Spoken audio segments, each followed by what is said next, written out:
the parents are going to be the ultimate teachers of what faith means to their kids. And whose team is this? Is this your team, or is this your daddy's team? Thanks for listening to Dad Mode Podcast, common sense parenting in a politically correct world. Here's your host, Andy Carlson.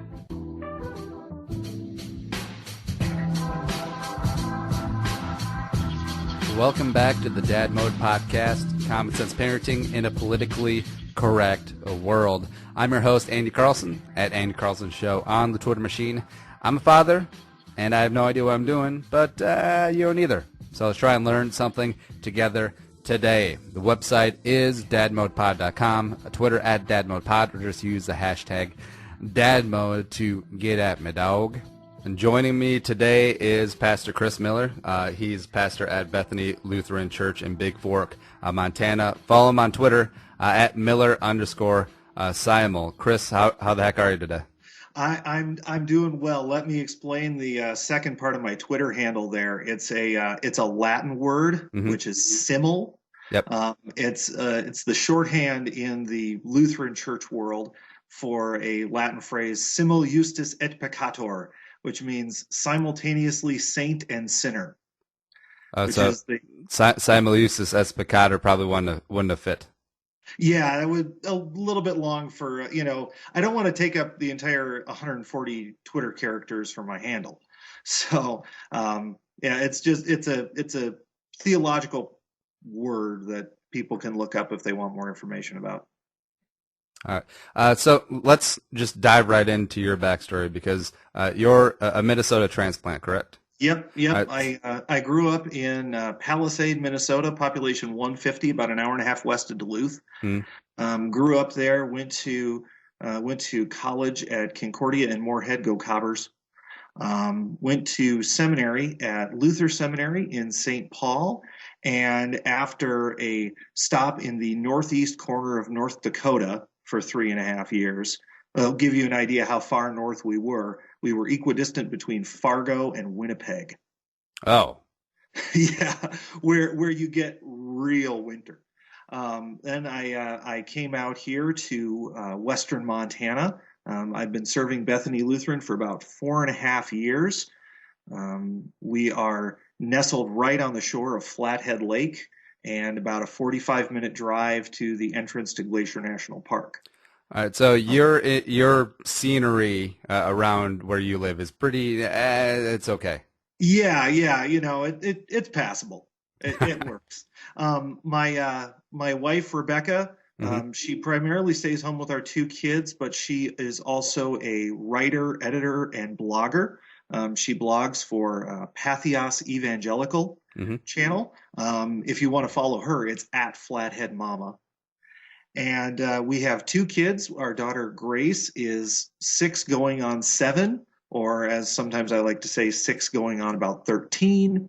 And our son Paul is 2.5, which means he is tearing things up.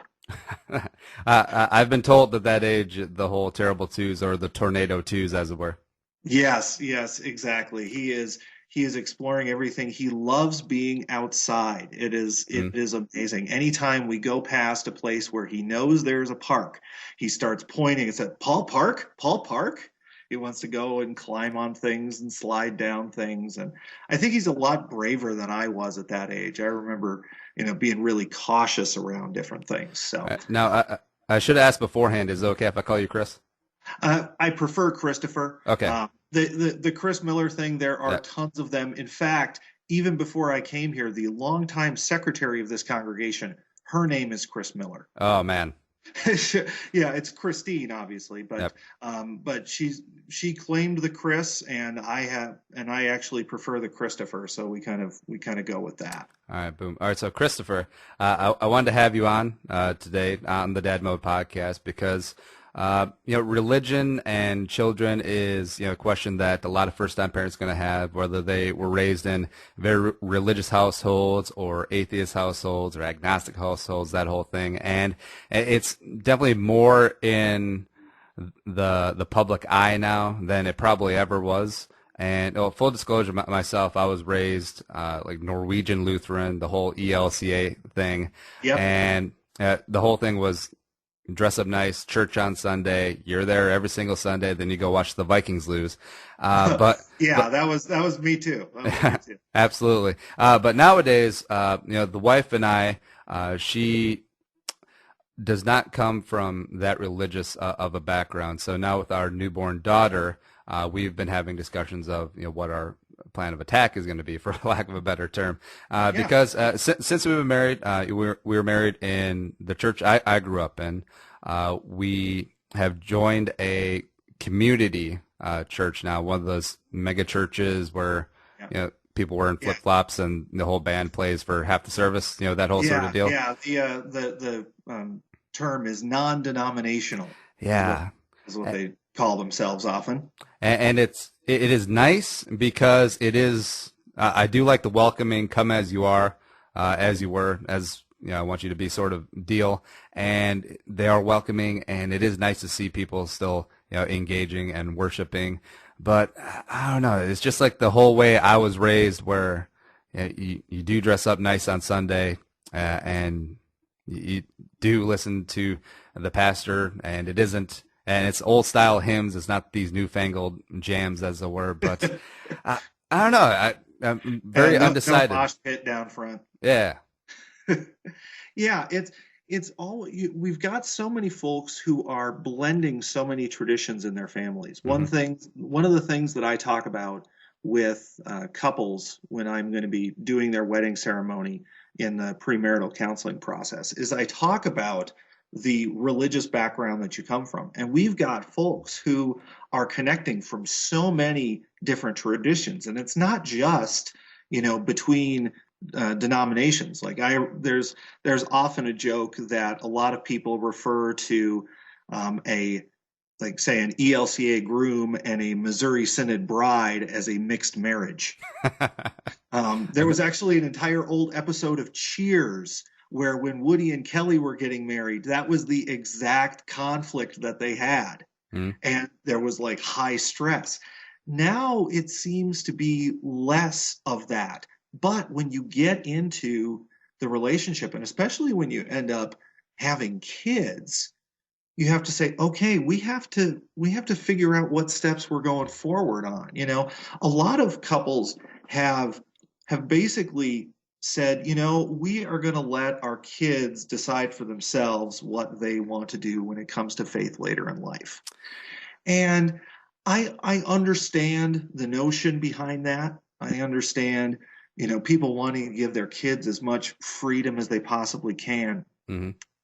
But at the same time, your kids are going to be taught one way or another about faith and life. And the parents are going to be the ultimate teachers of what faith means to their kids. And dads especially. Dads have a huge impact. I remember growing up in my ELCA congregation in northern Minnesota. It was LCA before that, and the biggest change that I remember happening when it became the ELCA in 1988 was that they put an E in front of the LCA on the back of the chairs in the fellowship hall. That was the biggest change that I saw. Was it the whole spray paint stencil thing? No, it wasn't the spray paint, but it was like Sharpie on the back of the chairs. Gotcha. They just stuck the E on the front of it. But the one that I remember having a real impact on me was my dad. My dad was there very consistently. His family was very ingrained into the heart of that congregation. And I remember him standing next to me, and we would be singing the hymns, singing the liturgy. My dad could not sing worth a lick. Mm. Every song got resolved to like 3 notes. Okay, this is sort of high, this is sort of medium, this is sort of low. But he was there, and he was singing, and he was engaged in what was happening. And that had a real impact on me growing up. They've done studies recently where if a dad is engaged, I think this is mostly Christian focused, but if kids have a dad who is engaged in a life of faith during their childhood years, that child is 6 times more likely to have a faith in later life. Oh, wow. Yeah, so you can see the impact that parents and especially dads have on what sort of faith life their children are going to have throughout their life. And it's funny you mentioned the whole singing thing because I actually learned that there are bass parts or Hmm. baritone parts to songs and hymns because my grandpa would always sing the baritone part. Okay, yeah. I was like, how come you're not singing the same as everyone else? So he's like, oh, Yeah, exactly. It's been so long since I've been out of choirs mm, that like my wife will sometimes shift into singing the alto part on those rare occasions when I get to actually sit in the with worship. And my voice, even though I know the melody, I've sung the melody for years, my voice starts creaking down into the alto part. And but then I find some middle range that just sounds terrible. So Uh, and you brought up the whole, parents want to see if let their children decide, what religion they're going to be involved in. And I don't know, it just seems like that's the whole free range sort of hippy dippy parenting that's way too prevalent nowadays. And like, where do you draw the line? I mean, you're not supposed to be, this may be old school thinking, but you're not supposed to be your child's friend or their buddy. You're supposed to be their parent. I mean, you're yeah. supposed to lead them and show them the way. I mean, they're not adults. Don't really have a choice. They can have a choice later in life, but Mhm. I believe it is up to the parents to introduce them and even push them, not forcefully, but guide them with a strong hand into directions that could be beneficial to them in life. Religion being one of them. Yeah, I would completely agree with you, Andy. I think that, because we have such an impact, it's, you know, I think somebody else made the parallel on that is, well, are you going to let your child choose to go to school? It, That's, it's just not for him. Little Aiden, he doesn't want to go to school. I'm gonna let him do him. yeah, we'll just let him hang back. Even those who decide to, do things like homeschooling, they're still schooling. They're still making sure that their kids are learning. And I believe in making sure that kids are exposed to a wide variety of traditions because we Hmm. have to live next to people in this world. It's not, we don't have very many communities anymore that are all one thing. You've got your Lutheran farming communities or your Baptist communities in the South. We've got lots of different people from different places and different religions that you're going to have to interact with. And being able to, I think a real skill that parents can work on is being able to articulate differences in a respectful way. You Hmm. want to be able to give the other side, be it another denomination or another belief system like Buddhism or Hinduism or whatever. You want to give them the best case of the argument. Saying here's what they believe. What we would say in response to that is this, and being able to, sometimes it's kind of difficult to articulate that to like younger kids. Like I don't think Paul would have any idea what I'm talking about, but I Hmm. remember I remember having a bedtime conversation with Grace one night about why she noticed that I changed some words on the page as I was reading to her in this little devotional that she had. She said, "Why'd you change that?" And I explained and I tried as best I could, even with the seminary degree and all that sort of stuff. I tried as best I could to explain the differences in a way that she could grasp. And I don't think she necessarily still fully grasped it, but Hmm. it's back there in her brain somewhere. And you will have plenty of opportunities as time goes on to explain what you believe and why you believe it.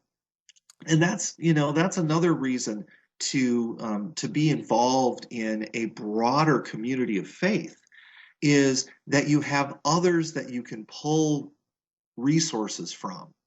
You know, there is nothing wrong with saying to your kid, wow, that's a great question. Let me take some time and think about it, and I will get back to you. And then actually getting back to them about it, showing that their question is important. What would you say to your children, if they're watching any part of the news nowadays, or a lot of people have this sort of misguided opinion that all Muslims are bad. They're they're the terrorists. They're the enemy. What would you say to your children if they ask that? They see it on TV all the time. Yeah, I think that you need to make clear that there is diversity within each of those groups. We like to lump people together as much in groups as we possibly can because it makes it easier to categorize. Mm-hmm. And it makes it easier to sort of explain. But within each of these sort of, faith families, Christianity, Muslim, Hinduism, whatever, within each of these, there are different strands. For Christians, we call them denominations. Muslims, they usually get called sects, which I don't know where that term came from. But within, there's always pockets where people believe just a little bit differently than others. And even within those, there are some that can take certain parts of their religion to the extreme. It's when you focus on one thing to the neglect of everything else. Like one of my favorite books of recent years is a book by Ross Douthat, who is a conservative commentator for the New York Times, if you can believe that. And he wrote a book called Bad Religion: How We Became a Nation of Heretics. And basically his point in that was that various things that pop up in our sort of American society are taking one small part of our Christian heritage and blowing it up to immense proportions and believing that that is the core. And I think that happens in a lot of other, I think that happens with a lot of other faith families as well. I would and have to my kids, I've said, not all people who believe this way are evil. Mm-hmm. Not everybody fits into this category that's going to hurt you. We can learn from people that are different. I think for just parenting and just life, I think that's a key point for us to work with our kids, is saying, we have a lot of other people that are around. We can still be who we are. We can still proclaim who we are. I'm going to be telling people about Jesus no matter where I am. At the same time, we need to see where other people are coming from and show them love and respect and care, because that's what, from my perspective, that's what Jesus would do.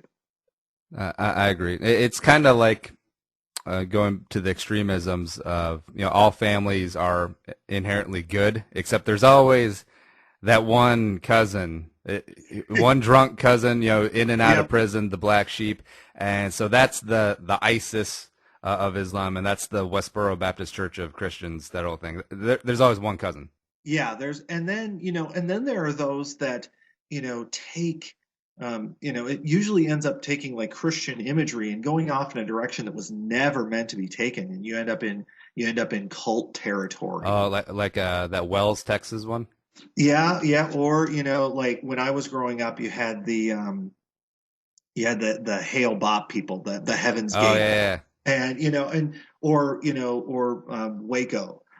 You end up going off in these odd directions. And so part of teaching your kids about faith is teaching them when people are going off in crazy directions, is helping them to learn to recognize, this doesn't actually quite fit what the book or the church or whatever teaches.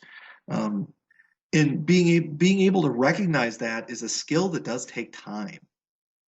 That's one of the things that I say, with kids, you have to start early, because that's actually, there's a book that my wife has. I haven't read it, but I love the title of it. It's called Children Are Wet Cement. And I You just gotta love get to that them early. language. When you make impressions Mm-hmm. early on, it eventually, it gets hard and becomes foundational later on in life. So that's and that's actually, that's a great reminder of a story of how your participation in the life of a church or congregation or whatever can have an impact. Just after we moved here, we were walking back from church one day, and Grace, who was about 2.5 at the time, she kept saying, "This is my body. This is my body." And we couldn't figure out, she must be talking about her own body, that like she's Mm-hmm. got an actual body. But then we figured it out because we put the "is" in. She was saying, "This is my body," like I would do when I pronounce the words of institution at Holy Communion. And so we started talking with her about communion, and she was able to grasp it and understand it. She took her first communion at about 2.5 years old. Mm-hmm. And so you never know, you know, kids very young or wherever, you never know what they're going to pick up on. And I think it's our opportunity and our responsibility as parents to place them in places where they're going to be able to absorb some of those things, and for us to teach about those things as well.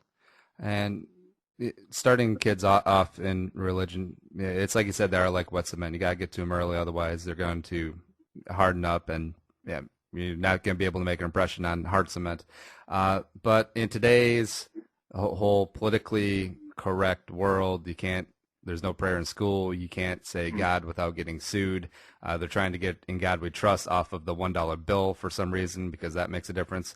What would you say to your children or parents of young children in expressing or telling other people about Jesus, about their religion, about their beliefs? Well, I have one of the things that I've done with our children's time that we have during the course of the service. The kids come up and I usually blather on for a few minutes. And well, one of the things that I've been doing lately is I actually have one of the kids take a box out to the congregation and give it to somebody that's not their family. Mm-hmm. And the next week, that person brings the box back with something in it. I have no idea what it is. And when I open up the box right in front of the whole congregation, I've got to look at whatever's in there and somehow relate this to the gospel, to telling people about what Jesus has done for them. And I think that what that can do is it shows an example of ways that we can tell people just by using things that are around us and situations that happen in our lives. I don't think we need to necessarily be teaching our kids to, like push Jesus on people. Nobody's ever been browbeaten into the kingdom. Mm-hmm. Nobody, that doesn't happen. Well, maybe some North American explorers when they came over.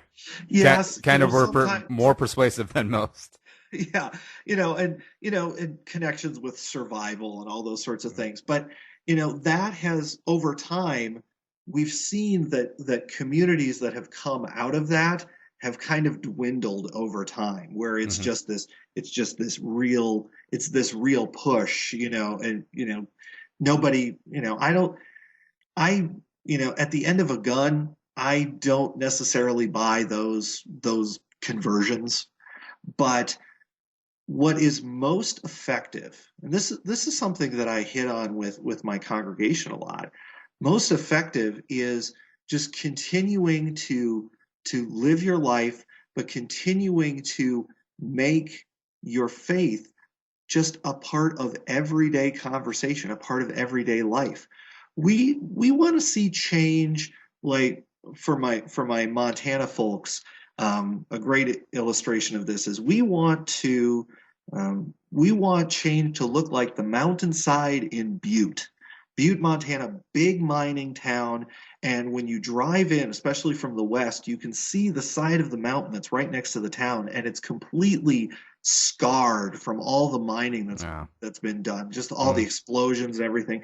That's what we want to see when we see change. We want to see explosions, fireworks, and everything is scarred and everything is changed.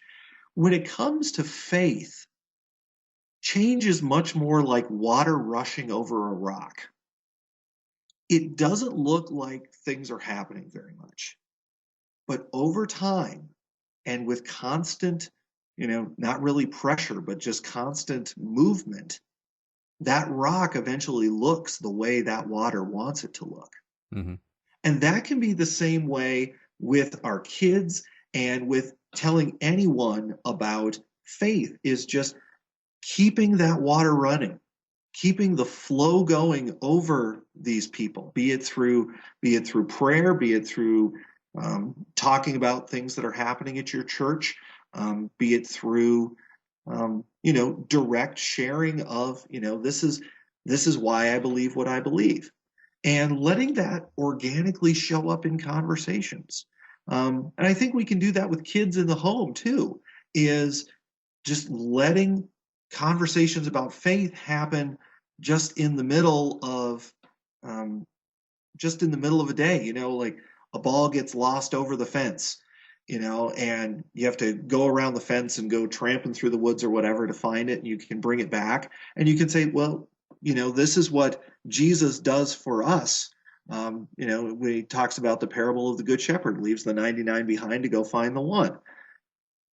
Really easy parallel. And that means that parents need to know their stuff too. Mm-hmm.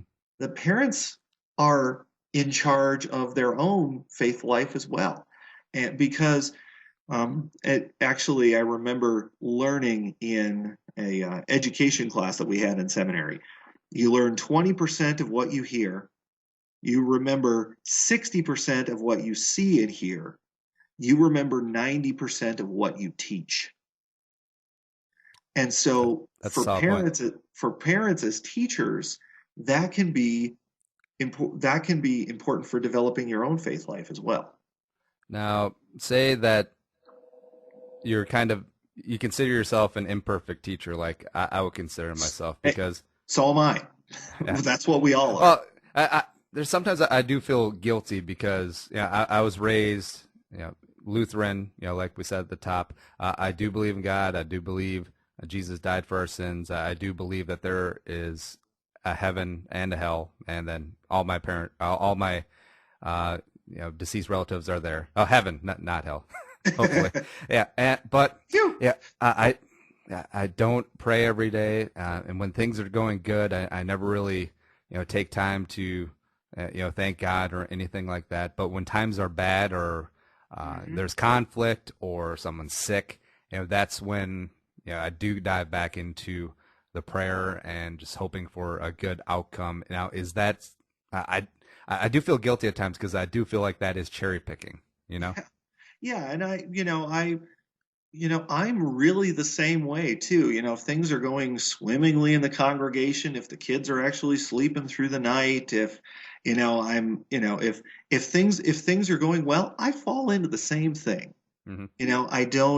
I don't engage as much with those parts of of prayer or studying my Bible. I'm kind of in the Bible every week, which it's one of those little secrets that they don't tell you about pastors, is that you spend so much time in the scriptures for your job that it's difficult to spend time in the scriptures just for yourself, just for your own edification. So I completely understand where you're coming from, Andy.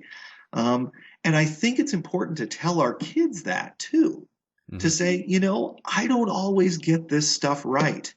I'm part of a group that is, it's a collection of writers and thinkers and all this sort of stuff. It's called Christ and Pop Culture.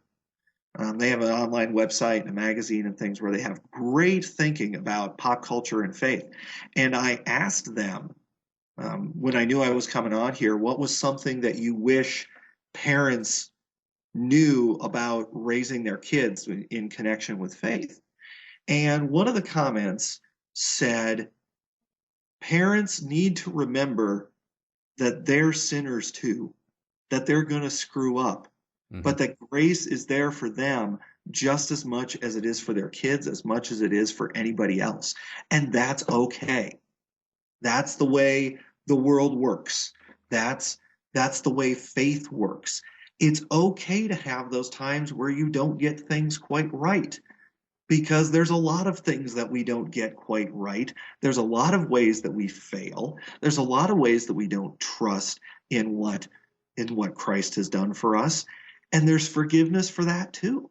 So, allowing them to explore, to, make mistakes in faith, to have the questions about faith, because that's one thing that I found growing up is, in the congregation that I was in, which kind of sounds a lot like yours, Andy, it's like questions, we can't quite handle that very much. We don't doubt, we don't question. And sometimes that even comes from the pulpit. Why do you think we call him Doubting Thomas? Because he gets all tied up in what that doubt is. But what we need to remember is Jesus used that doubt. Jesus used that to bring us to a deeper faith. And it can even be in the deepest, darkest times. My dad passed away 15 and a half years ago. I was 20. And he'd been sick, but it was kind of unexpected to me. And I remember having some knockdown, drag out fights with God. Like, why are you doing this? Some real doubts if there was even, anything there. But God used that time. He used that time to strengthen my faith, and he used that time to build me up. And so in the questioning times, in the good times and the bad, it's something that you can lean on. It is pretty interesting because it is kind of surprising to hear a pastor talk about when things get bad, you really, argue and question with God, because I think the impression that a lot of people have, even like people who aren't religious, are like the pastors or priests are these infallible, know everything, beating the Bible type of people. But no, you guys are just humans, just like us. Yeah, exactly. And if you follow me on Twitter, you will absolutely see that. I'm not I'm not the and here's I've got to share my favorite quotation. Even great heroes of the faith. I mean, all you have to do is read through the Old Testament and see the ridiculous stuff that, amazing, people like Moses, he completely doubted God so many times. David sleeps around. There's all sorts of human parts when it comes to faith, and even your more modern day icons of faith as well. Luther had the saltiest tongue. He was a big drunk too. Oh yeah. I'll give you two quotations. One, he said, "Tomorrow I have to lecture on the drunkenness of Noah. So tonight I need to drink enough so I can teach as one who knows by experience." And then the other one that I first found this in seminary. I'm like, I cannot believe this. Someone asked him what you do when the devil comes to fight you in the middle of the night and make you doubt your salvation and lift up all the sins that you've committed and things. And Luther said, "I resist the devil, and it is often with a fart that I chase him away. When he tempts me with silly sins, I say, 'Devil, I broke wind yesterday too. Do you have that on your list?'" So we can be who we are in the midst of a life of faith. you don't have to portray an image necessarily. Now, some communities that you may plug into, it's probably going to be a little bit, it's going to be a little more in that direction. Others, Mm-hmm. it's not. Like you were talking about the church you're going to, Andy, where the people are all around in the flip flops and the whatnot. Um, that's part of with your kids as well, is figuring out what style you're looking for. Are you looking for something more like what you grew up with? Are you looking for something that is absolutely the opposite of what you grew up with? Mm-hmm. Are there certain things that a congregation does maybe during the course of a week that's important to you? Are you looking for a place that has Bible study opportunities? Are you looking for a place that has a lot of opportunities for kids to get involved in faith? Are you looking for ways that the church reaches out into the community to serve those that surround them? Those are the sort of questions that you and your partner have to have, and involve the kids in those conversations. What would be something that you would be interested in? Give them part of the ownership in this, because if they have ownership now, they'll take ownership later. Absolutely. And see, the thing is, when I was a kid, there was Sunday school, and it was kind of glorified playtime, as Yeah. it were. Where Glorified daycare. it'd be cool. Yeah, you get a snack, except there would be lessons on these Bible stories, and yes, they would be like the cartoonized, simplified versions. But even now, even though I'm religious, but not like overly religious, I still remember these stories from Yep. Sunday school. Yep, absolutely. And there was back in our congregations in North Dakota, there was an epidemic in one of the congregations where we would have Sunday school after the worship. The parents, or many of them, would pull up to the church, drop off their kids for Sunday school, go in, they'd go off and do something else, and then they would come back and pick them up at the end of the time. Now, think about what that's teaching the kids. This faith stuff is for you, but it's not for me. Mm-hmm. And so when the kids get to be that age, that's going to be probably what they think. A lot of Lutheran congregations have trouble with the connection of confirmation and graduation. And once you reach the end of the confirmation program, which is usually 8th, 9th, 10th grade, it's like you're graduating from church and you don't need it anymore. Mm-hmm. Where the message that we want to send is that this is something that is foundational for your life. What's the most common concern that parents bring up to you about their kids? I would say they want them to.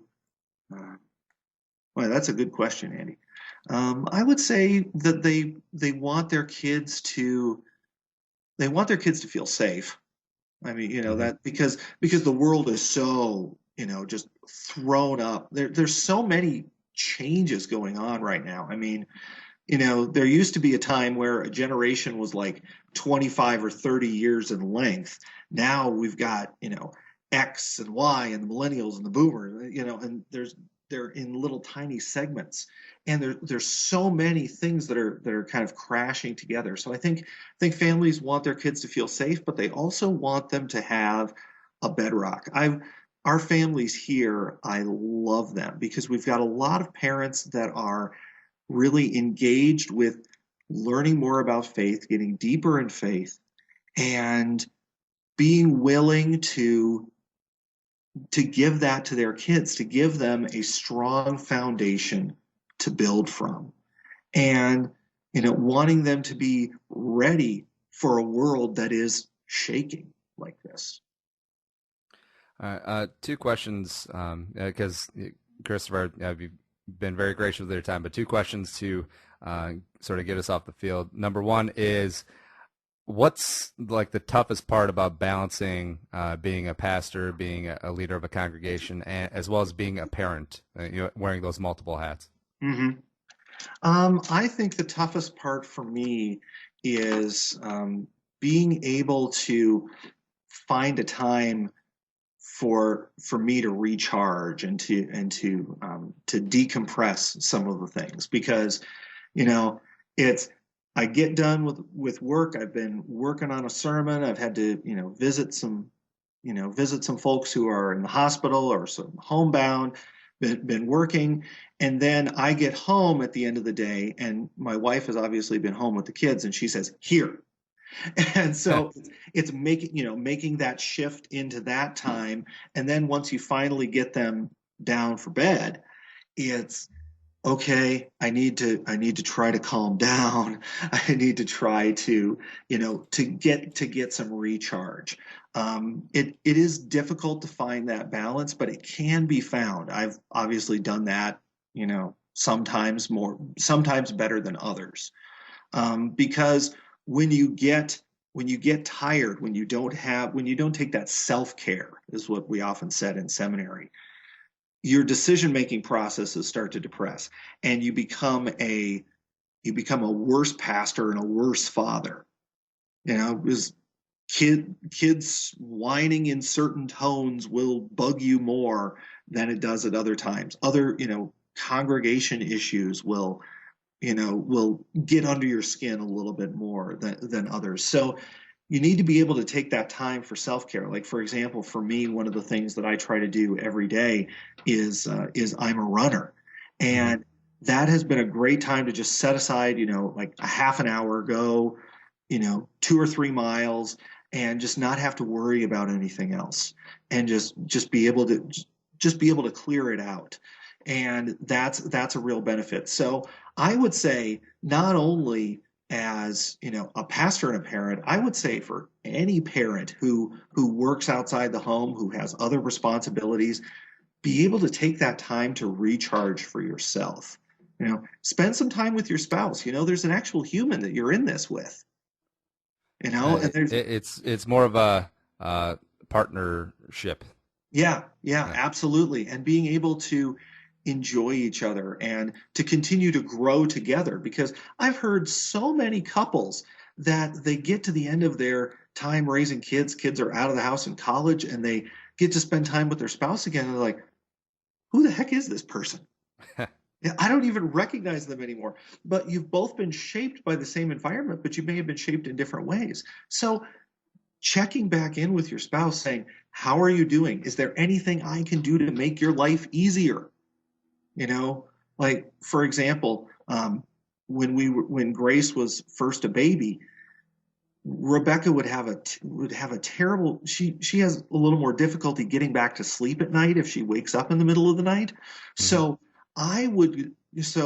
when we would hear Grace crying, I would go in and change the diaper, bring Grace into Rebecca to feed. I would lay back down and fall asleep again. And then when the baby was ready, I would wake back up again, take the baby in, and rock her in the chair to lay her back down, and then Rebecca would go back to sleep. That way we were both getting the maximum amount of rest. And so being able to have those conversations between couples of, what do you need, I think is really important. That is good advice that is applicable to anyone of any faith.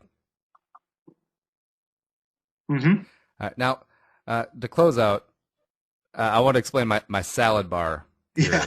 All right, yeah. so Go I ahead. have this for politics and for religion. All right, so politics, it's always so binary nowadays with the Republicans, Democrats, and I kind of find myself, I guess, slightly left of center, but with like a lot of conservative views as well. And I really wish that it wasn't like a chef's tasting menu that you have to pick A or B. You could just kind of pick and choose like a salad bar.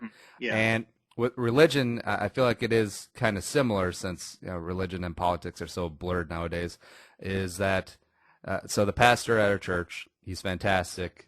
His messages are always on point, applicable to pretty much anyone of any faith. Strong family values, showing gratitude, paying it forward, staying out of debt, tithing, getting involved in the community, all that stuff, agreeable. But he's very anti-homosexual, and I understand that as in the Bible, it says that a couple times here and there, and it's been very much put out there. But I don't agree with that. I feel like just be yourself, and as long as they're not infringing upon you or your pursuit of happiness, I mean, who honestly cares? But he's come around to it a number of times recently, and it has been kind of grating on me a little bit. So I just do kind of wish that I could. That's like the lima beans on the salad bar. I wish I could. Yeah. No, pass. What Yeah. are your thoughts? Yeah. Well, I think there's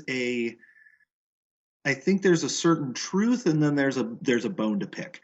The politics, I am absolutely with you. I have often called myself a radical moderate.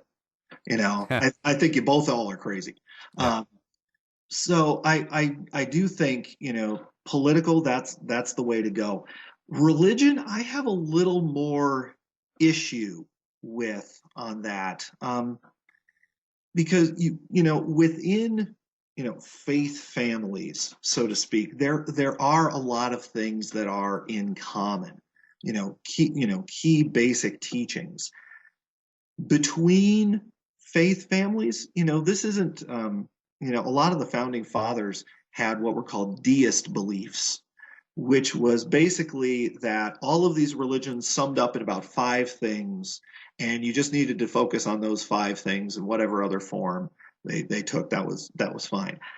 I'm not on the deist bandwagon. I believe that Muhammad and Jesus and Buddha are talking about different gods on things, so you have to be together on the essential things. On other parts of it, there are room for faithful Christians to disagree.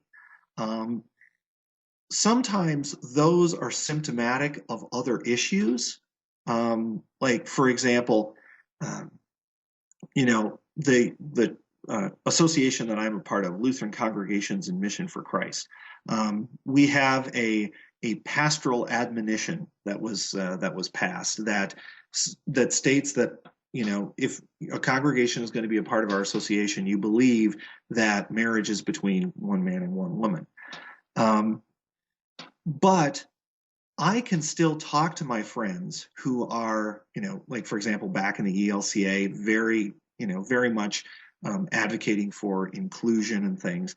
I can talk with them about faith and life and a lot of those core things. It's some of the other surrounding issues, the ways that we apply the core teachings, that there can be some leeway in.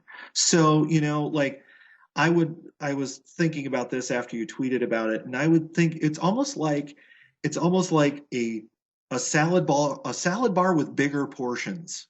Like the bigger trays and things, where sometimes you get the crispy parts on the outside, sometimes there's gooier parts closer to the middle. There's kind of variations in there.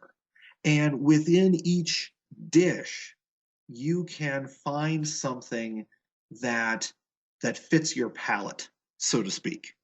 And another way that I've thought about this, especially when it comes to denominations, where's the only other place that you hear the word denomination is with money.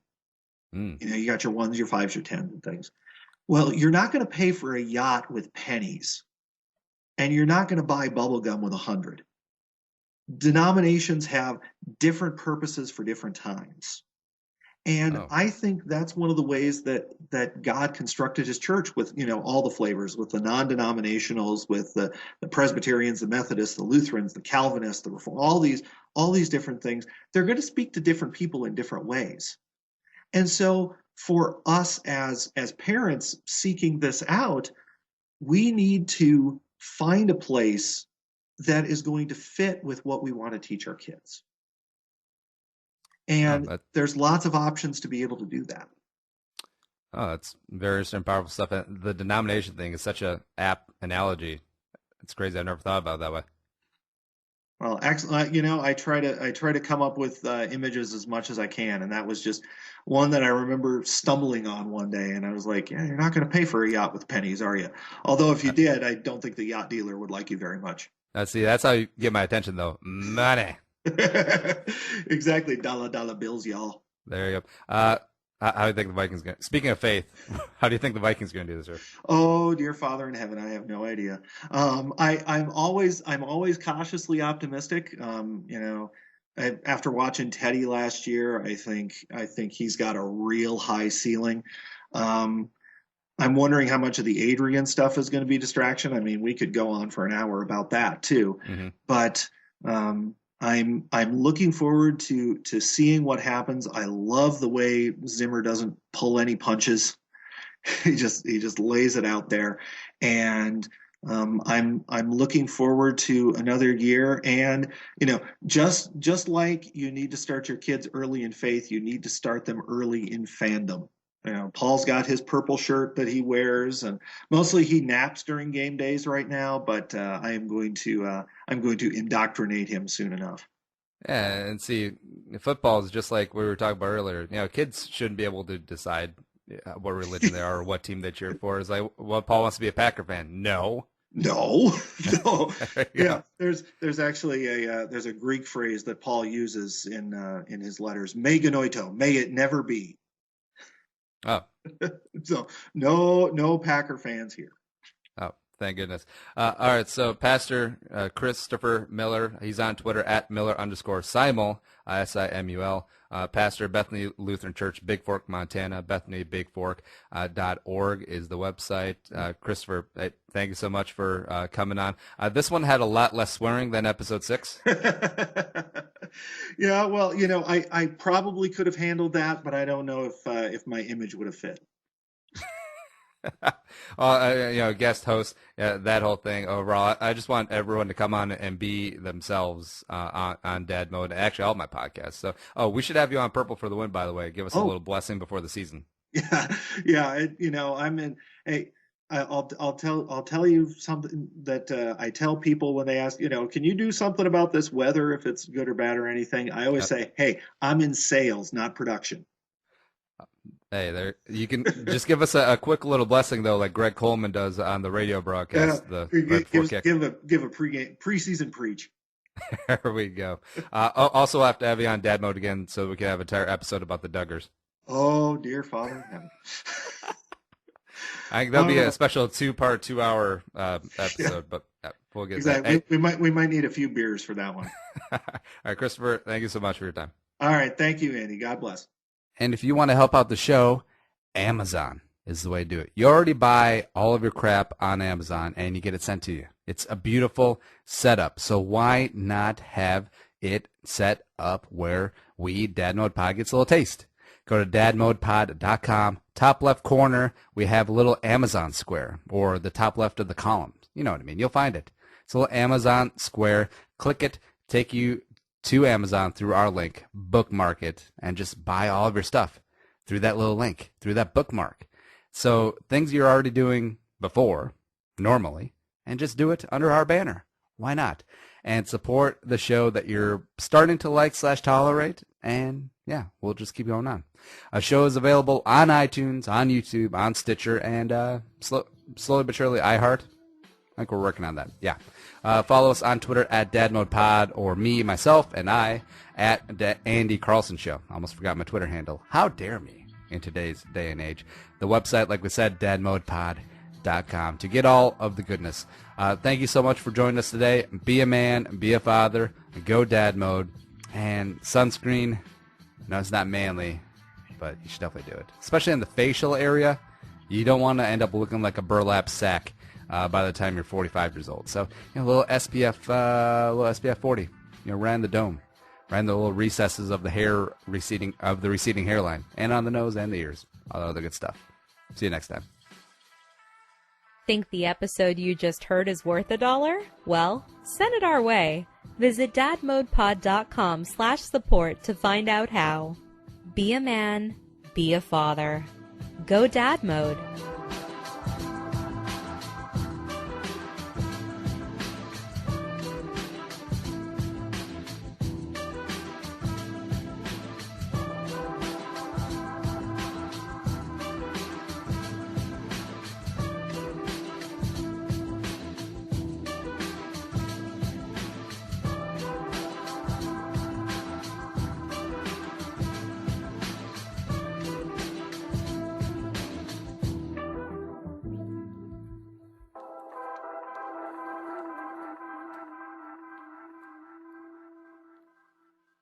The music is created and produced by Deeb. To hear more of his tracks, visit soundcloud.com/Deeb.